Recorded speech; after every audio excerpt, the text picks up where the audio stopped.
사랑하는 여러분, 소아시아 교회가 어떻게 개척되었는지 궁금하시지 않나요?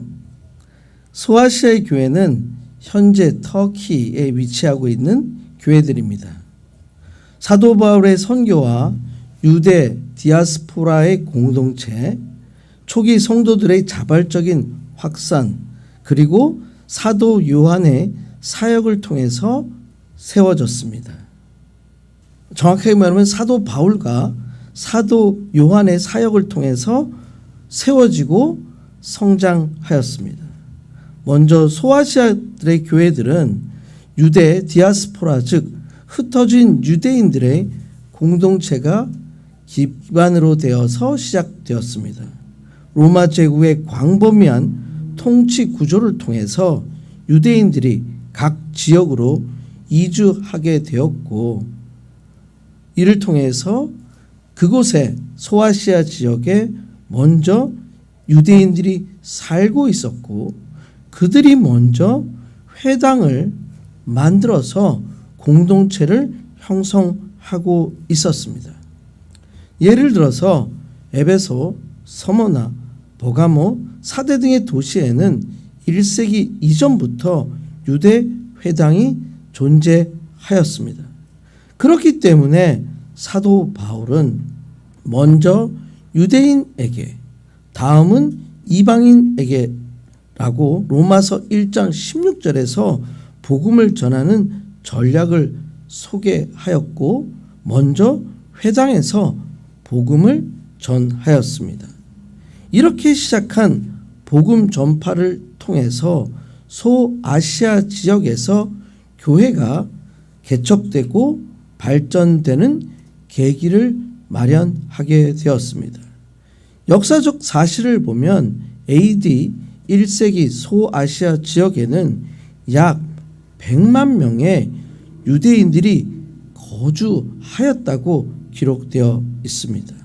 또한 소아시아 지역의 교회 개척은 사도 바울의 선교 여행과 직접 관련이 있습니다. 이것은 가장 결정적인 교회 개척의 증거라고 할 수 있습니다. 사도 바울의 2차 선교 여행이 있었던 AD 49년부터 52년 시기에 사도 바울이 성령의 인도하심으로 소아시아 서부에서 전도하고자 했으나 막혔지만, 드로아에서 마게도냐 환상을 보고 유럽으로 선교를 시작하게 되었다고 기록되어 있습니다. 이때에 에베소에 아굴라와 브리스길라를 남겨두었다고 기록되어 있습니다. 즉 아굴라와 브리스길라가 초기 에베소 교회의 기초가 되었다는 것을 알려주고 있습니다. 또한 사도 바울은 제3차 선교 여행을 통해서 AD 53년부터 57년을 통해서 여러 교회들을 개척하였습니다. 사도 바울은 에베소에서 2년에서 3년 동안 장기 체류를 하면서 아시아 복음화의 중심 역할을 수행하였습니다. 사도행전 19장 10절에서는 아시아에 사는 자는 유대인이나 헬라인이나 다 주의 말씀을 들었다라고 기록되어 있습니다. 즉 에베소를 중심으로 소아시아 전체에 복음이 확산되었다는 것을 알 수 있습니다. 그렇기 때문에 에베소에서 복음을 알게 된 사람들이 소아시아 각 도시로 퍼지고 각 도시에서 자연스럽게 교회가 개척되었습니다. 이러한 사실은 당시 복음 전파가 복음을 받은 평신도 전도자들에 의해서 이루어졌다는 것으로 알 수 있습니다.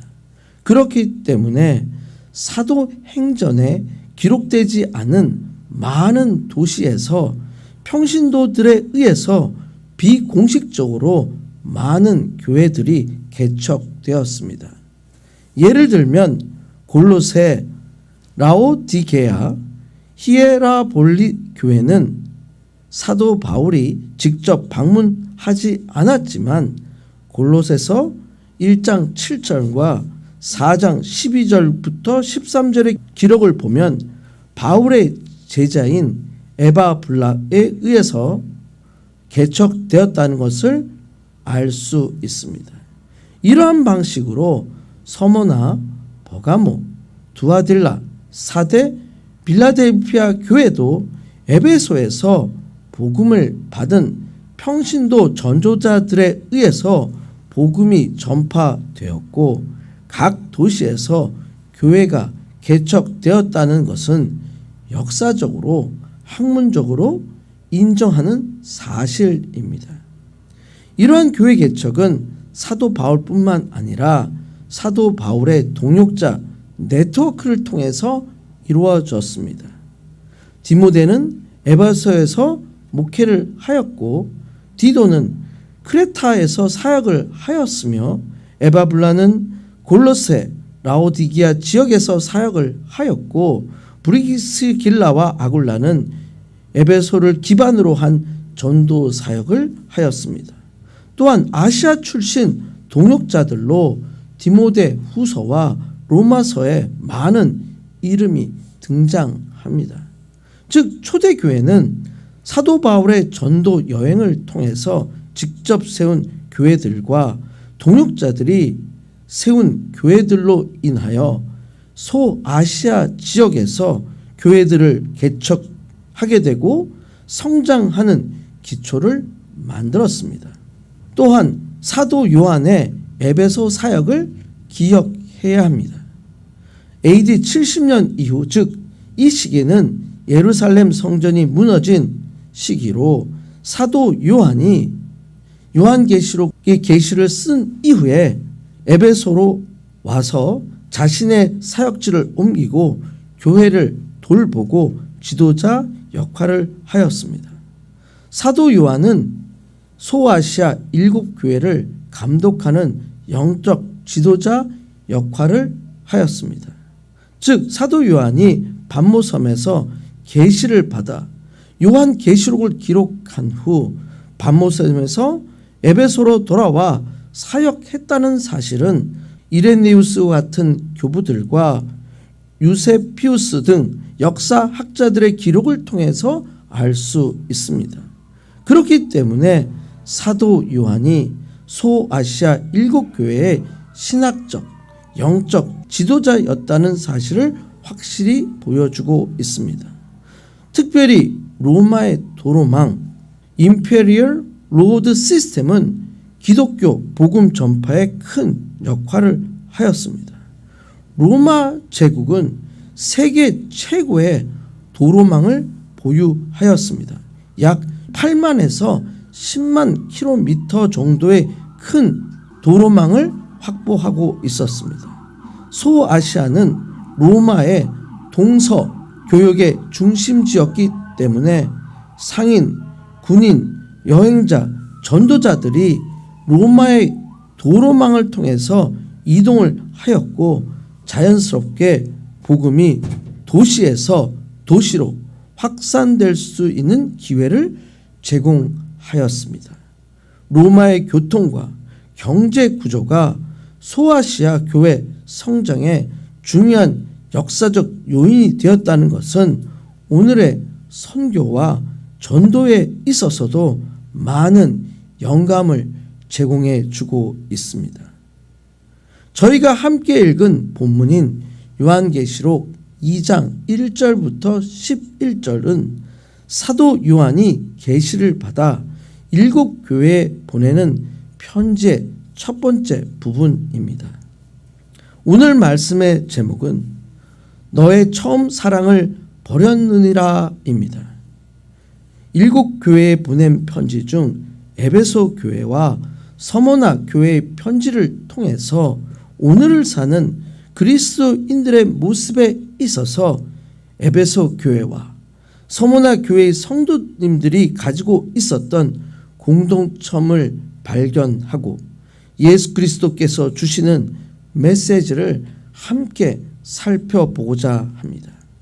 먼저 요한계시록 2장 1절부터 11절에 기록된 에베소 교회에 보내는 편지를 통해서 현대 사회를 살아가는 그리스도인들에게 주시는 첫 번째 메시지는 내가 내 행위와 수고로 내 인내를 안다입니다. 먼저 예수 그리스도는 사도 요한에게 에베소 교회의 사자에게 편지하라고 하십니다. 2장 1절입니다. 에베소 교회의 사자에게 편지하라. 오른손에 있는 7뼈를 붙잡고 7 금촛대 사이를 거니시는 이가 이르시되. 에베소 교회는 에베소 도시에 위치하고 있습니다. 에베소 교회는 소아시아, 오늘 터키 서부 아나톨리아 반도의 에게의 연안에 위치하고 있습니다. 에베소는 고대 세계에서 가장 중요한 상업 도시 중 하나였습니다. 항구를 통해 동서교역의 중심지 역할을 하였습니다. 에베소는 아르테미스 신전으로 유명하였습니다. 에베소의 아르테미스 신전을 중심으로 한 종교적, 경제적 부를 축적하였습니다. 이곳에 교회가 개척되었습니다. 여러분들이 아시는 것처럼 사도 바울이 1차 선교 여행 후 AD 52년부터 53년경에 에베소를 방문합니다. 사도행전 19장의 기록을 보면 사도 바울이 에베소에서 약 2년에서 3년간 머무르면서 복음을 전파하였습니다. 사도 바울은 에베소에서 회당과 두란노 서원을 통해서 설교와 신학 교육을 하였습니다. 신약 성경 에베소서는 사도 바울의 편지의 수신자가 되는 신앙 공동체 교회를 보여줍니다. 사도 바울은 아르데미스 금장색 및 유대교 회당과의 갈등 속에서도 많은 제자들을 양성하였습니다. 에베소 초기 교회는 유대인과 이방인으로 구성되었습니다. 에베소가 로마 제국 내에서 다양한 종교적, 문화적 배경을 가진 사람들이 모이는 도시였기 때문에 많은 이방인들이 있었습니다. 에베소는 몇 가지 특별한 역사적 사건과 교회 발전에 대한 기록이 있습니다. 특별히 아르테미스 신전과의 갈등이 있습니다. 사도행전 19장에서 은장성을 통해서 소동의 사건은 에베소 교회가 사회적, 경제적 압박 속에서도 신앙을 지켰다는 것을 알려줍니다. 사도 바울 이후의 지도자로 사도 요한이 에베소에서 목회하였습니다. 에베소 교회는 소아시아 전역으로 복음 전파에 중요 역할을 하였습니다. 신학적, 영적 교육, 성도 양성, 선교사 파송 등 초대교회의 중요한 모델이라고 할 수 있습니다. 로마의 박해 시기에도 에베소 교회는 지속되었습니다. 1세기 말부터 2세기 초까지 신앙 공동체는 계속 유지되었습니다. 중세 이후에 도시는 쇠퇴하였으며 에베소 교회의 유산은 성경의 기록과 전통을 통해서 남아 있습니다. 이 에베소 교회에 보낸 편지가 기록되어 있습니다. 요한계시록 2장 2절입니다. 내가 내 행위와 수고와 내 인내를 알고 또 악한 자들을 용납하지 아니한 것과 자칭 사도라 하되 아닌 자들을 시험하여 그의 거짓된 것을 내가 드러낸 것과. 예수님께서 에베소 교회에 직접 하신 말씀으로 에베소 교회의 신앙적 강점을 먼저 칭찬해 주신 부분입니다. 내 행위를 안다. 여기서 I know your deeds. 여기서 말하는 행위는 단순한 행동이 아니라 믿음에서 나오는 삶 전체를 가리킵니다. 즉 신앙의 열매와 봉사, 예배, 헌신을 모두 포함합니다. 특별히 에베소 교회는 당시 이단들을 분별하였고 도덕적으로 올바르게 살아가며 사도적 가르침을 지키는 교회였습니다. 그렇기 때문에 내 수고, 여기서 사용된 헬라어 코포스는 피곤함을 동반하는 노력을 의미합니다. 즉 지치도록 헌신된 수고를 의미합니다. 에베소는 이교 문화와 상업 중심지로 매우 타락한 도시였습니다. 이런 에베소에서 신앙을 지키는 것은 매우 힘든 일입니다. 그럼에도 에베소 교회는 복음을 위해서 고되게 수고한 교회였습니다. 내 인내를 안다고 하십니다. 인내는 고난 속에서도 흔들리지 않는 신앙의 끈기를 의미합니다. 박해가 많던 시대에 끝까지 신앙을 버리지 않았던 인내에 대한 칭찬이라고 할 수 있습니다. 에베소 교회는 올바른 분별의 행동을 하였고 열심히 수고했으며 고난 가운데 인내한 공동체였습니다. 그렇기 때문에 예수님께서는 에베소 교회의 헌신을 모두 알고 계신다고 말씀하셨습니다. 즉 어떤 수고도 하나님 앞에서 헛되지 않는다는 것을 의미합니다. 이것은 하나님께서는 우리의 작은 헌신까지도 모두 아신다는 것을 알려줍니다. 우리가 아무도 보지 않는 자리에서 때로는 보잘것없는 것 같은 행동, 기도, 봉사, 섬김, 선행 모두를 하나님께서 알고 계신다는 것입니다. 또한 신앙에 있어서 행위와 수고는 실제 삶입니다. 신앙생활이 교회 출석만으로 충분하지 않습니다. 삶에서 복음을 실천하는 행위와 수고가 필요합니다. 이러한 행위와 수고를 통해서 성숙한 신앙인이 됩니다. 3절입니다. 또 내가 참고 내 이름을 위하여 견디고 게으르지 아니한 것을 아노라. 또한 신앙인들은 환난을 이기는 인내가 있어야 합니다. 때로는 경제적 어려움, 관계의 갈등, 영적인 문제, 환경적 박해 등 이런 일들이 있을 수 있습니다. 그러나 믿음 안에서 인내가 필요합니다. 이것이 신앙의 자세라고 할 수 있습니다.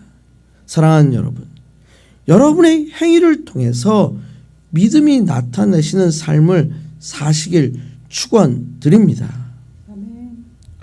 여러분의 일상에서 사랑과 섬김, 정의와 진리의 실천의 삶을 통해서 여러분의 믿음을 드러내시길 축원드립니다. 여러분의 삶에서 신앙의 노력과 헌신이 있으시길 축원드립니다. 신앙생활은 단순한 평안한 마음만으로 이루어지지 않습니다. 신앙 안에서 지속적인 노력과 헌신이 있으셔야 합니다. 때로는 성경 공부, 기도, 영적 훈련, 공동체 섬김 등 노력과 헌신이 있으시길 축원드립니다. 여러분의 삶에서 어려움 속에서도 흔들리지 않는 믿음의 인내가 있으시길 축원드립니다.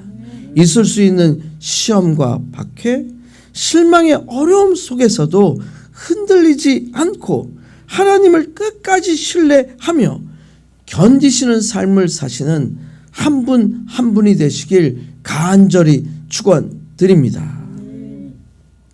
요한계시록 2장 에베소 교회에 보낸 편지를 통해서 현대 사회를 살아가는 그리스도인들에게 주시는 두 번째 메시지는 내 촛대를 그 자리에서 옮기리라입니다. 에베소 교회를 먼저 칭찬과 인정을 하신 예수님께서는 책망을 하십니다. 4절입니다. 그러나 너를 책망할 것이 있나니 너의 처음 사랑을 버렸느니라. 너의 처음 사랑을 버렸다고 말씀하십니다. 처음 사랑은 예수님께 대한 첫 사랑이라고 할 수 있습니다. 처음 사랑은 예수님을 만났을 때, 처음 만났을 때 순수하고 뜨거운 사랑을 의미합니다. 여러분들도 부부, 직장, 사역을 처음 했을 때 그때의 순수함과 열정이 기억나실 것 같습니다. 신앙에 있어서도 예수님과 만남으로, 처음 만남으로 느꼈던 기쁨과 열정, 헌신이 바로 처음 사랑입니다. 오랜 신앙생활을 하다 보면 신앙생활이 형식적이거나 책임감 때문에 하게 됩니다. 그렇기 때문에 나의 신앙의 중심이 어디에 있는지 돌아봐야 합니다. 하나님과의 개인적 관계를 다시 새롭게 회복해야 합니다. 여러분들이 아시는 것처럼 사랑의 반대말은 미움이 아닙니다. 무관심입니다. 책망은 미움도 아닙니다. 사랑하기 때문에 잘하라고, 잘못되지 말라고 경고하는 것입니다. 예수님께서는 책망하지만 다시 회복하도록 요청하고 계신 것입니다. 우리의 삶의 모습이 행위 중심이 되었음을 경고하고 계신 것입니다. 신앙생활에 있어서도 형식적, 습관적, 의무적으로 하고 있는지 점검하시길 바랍니다. 하나님과의 개인적 만남과 기도를 다시 회복하시길 바랍니다. 기도와 말씀의 회복이 필요합니다. 하나님과의 친밀함이 다시 시작되어야 합니다. 영적 열정이 다시 회복되어야 합니다. 교회 봉사와 선교, 성경 공부 등 단순한 의무를 넘어서 사랑으로 모든 섬김을 실천해야 합니다. 감사와 찬양이 필요합니다. 매일매일의 삶을 통해서 하나님께 감사와 찬양하는 삶이 되어야 합니다. 영적 상태를 점검해야 합니다. 왜 신앙생활을 하는지, 나의 신앙의 동기는 무엇인지, 하나님의 사랑은 어디에 있는지 다시 한번 확인해야 합니다. 처음 사랑을 회복한다는 것은 열정을 다시 찾는 것입니다. 예수님과의 관계를 중심에 두는 삶을 다시 회복하는 것입니다. 모든 행위와 수고와 인내가 사랑으로 자연스럽게 나오게 해야 합니다. 5절입니다. 그러므로 어디서 떨어졌는지를 생각하고 회개하여 처음 행위를 가지라. 만일 그러하지 아니하고 회개하지 아니하면 내가 내게 가서 내 촛대를 그 자리에서 옮기리라. 어디서 떨어졌는지를 생각하라는 것은 스스로 자신을 돌아보라는 것입니다. 신앙생활에서 처음의 열정과 사랑에서 멀어졌다면 자신 스스로가 신앙의 상태를 냉철하게 점검하라고 하시는 것입니다. 어디서 떨어졌는지라는 것은 행위와 마음, 우선순위, 동기를 돌아보라는 것을 의미합니다. 여러분의 매일의 생활 습관, 기도, 말씀, 섬김, 관계 속에서 하나님과의 친밀함에서 식은 부분이 어딘지를 점검해야 합니다. 회개하며 처음 행위를 가지라고 하십니다.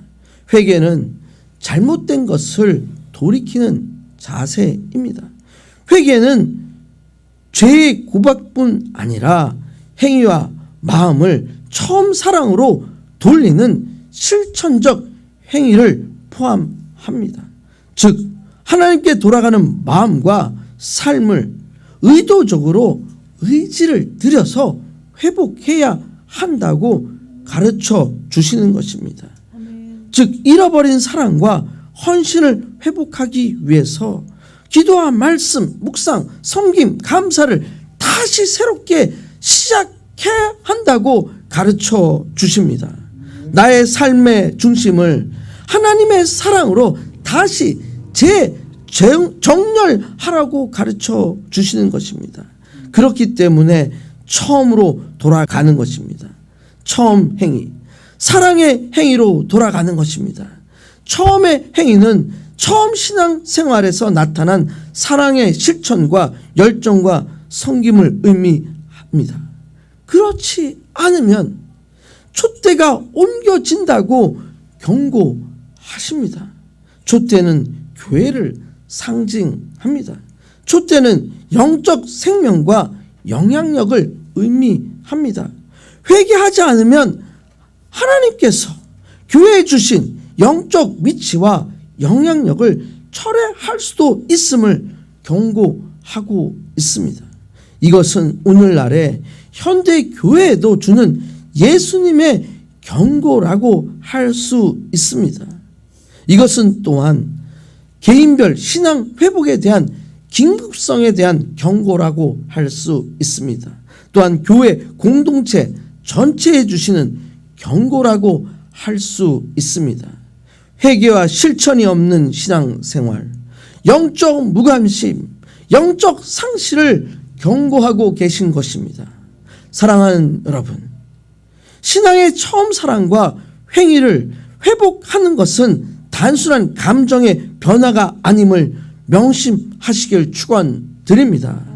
자기를 점검하고 회개와 사랑의 실천의 순서로 삶을 하나님께로 다시 정렬하는 과정이 필요함을 명심하시길 축원드립니다.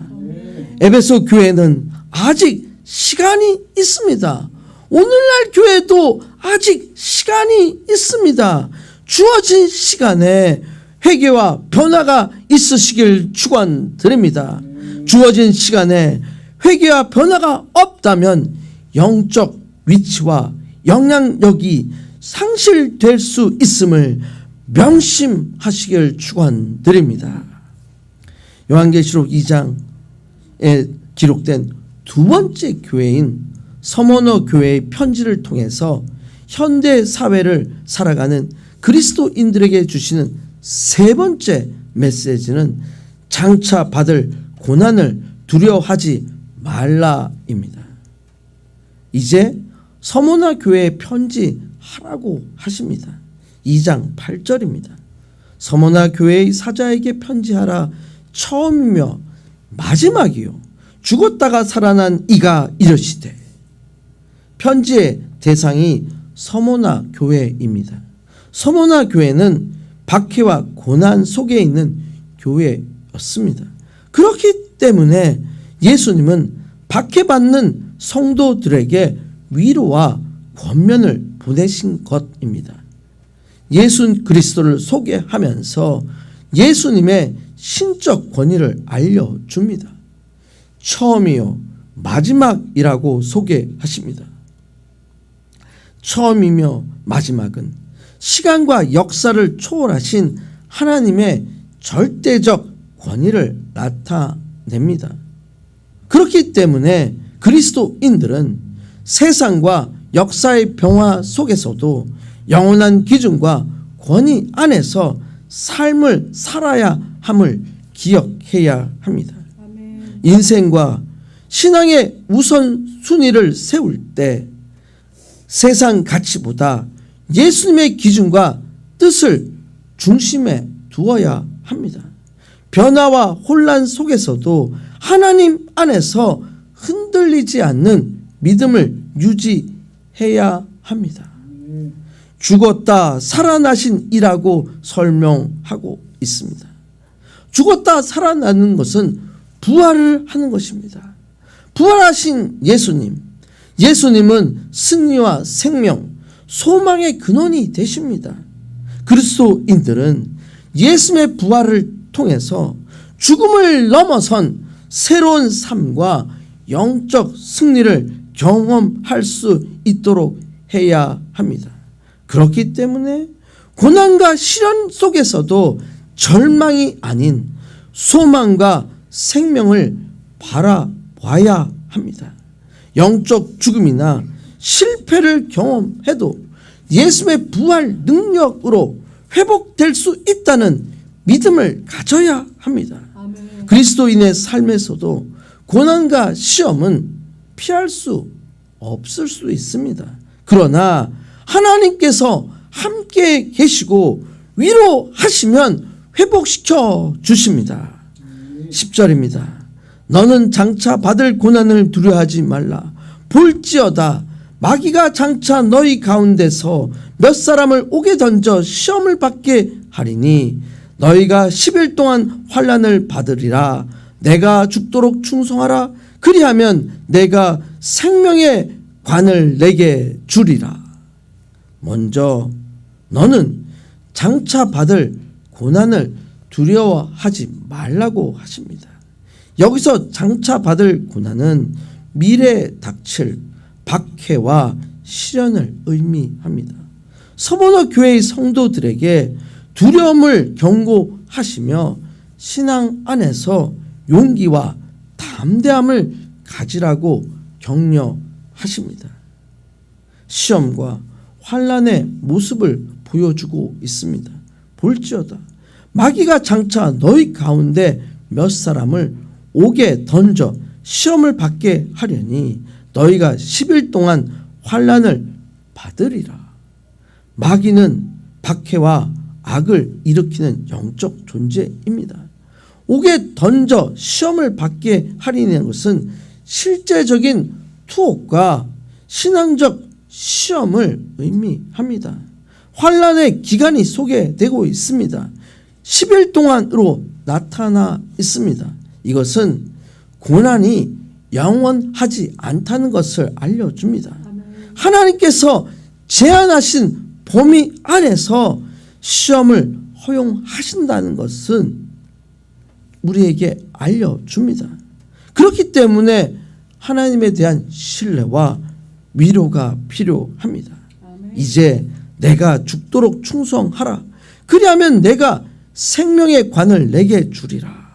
죽도록 충성하라는 것은 신앙을 끝까지 생명까지도 하나님께 충성하라는 강력한 권면이라고 할 수 있습니다.